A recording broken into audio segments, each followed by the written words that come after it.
Boa tarde, a paz do Senhor para os meus irmãos, amém? E quem está falando é a irmã Tatiana, e eu venho trazer uma palavra para os meus irmãos, amém? Que se encontra em Primeiras Crônicas, capítulo 29 e o versículo 1º. Primeiras Crônicas, capítulo 29 e o versículo 1º, amém? Quem tiver a Bíblia quiser acompanhar, meus irmãos, que diz assim: Disse mais o rei Davi a toda a congregação: Salomão, meu filho, a quem só Deus escolheu, e ainda moço e inexperiente, e esta obra é grande, porque não é o palácio para homem, mas para o Senhor Deus. Só até aqui, meus irmãos. Que Deus está falando para você nessa tarde, meus irmãos, é que quem escolheu a mim a você foi Ele, meus irmãos. E quando Deus escolhe a mim a você, meus irmãos, Ele não quer saber se você tem experiência, Ele não quer saber se você é novo, se você é velho, que quando Deus escolhe, está escolhido, meus irmãos. Porque Deus, Ele nos capacita, meus irmãos. Porque tem muitas pessoas, meus irmãos, que acham que Deus não escolheu a mim a você, que acham que Deus não usa a mim a você. Porque tem pessoas que não dão credibilidade a mim a você, meus irmãos. Porque acham que a gente não foi escolhido por Deus. Porque acham que a gente não sabe falar bonito, meus irmãos.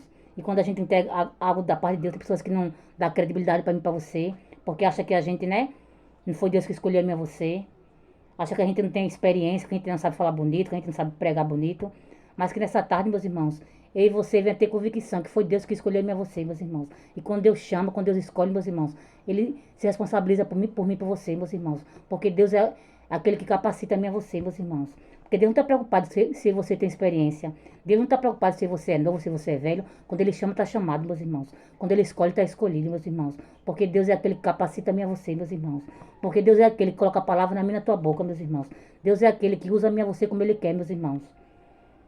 Porque Deus, Ele usa a minha você como Ele quer usar, meus irmãos. Porque Ele escolheu a minha você. E que nessa tarde, meus irmãos, quando Deus mandar você entregar algo, meus irmãos, que você entregue, que você não se acovarde não, meus irmãos. Porque Deus, Ele quer usar a minha você, meus irmãos, porque Ele escolheu a minha você.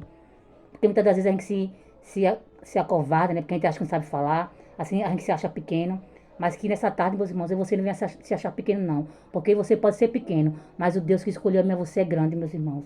E Deus capacita a minha você, meus irmãos. Porque quando Ele quer usar a minha você, meus irmãos, Ele coloca a palavra na minha e na tua boca, meus irmãos. E quando Deus quiser usar a minha você, meus irmãos, que você não se acovarde, que você entregue o que Deus quer que você fale, meus irmãos. Porque Deus escolheu a minha você, meus irmãos. Deus, Ele quer usar a minha você. Porque Deus, Ele capacita, meus irmãos. E só até aqui, meus irmãos. Foi pouco a irmã Tatiana entender dessa palavra. Fiquem todos com Deus. A paz do Senhor e tenham uma boa tarde. Fiquem todos com Deus.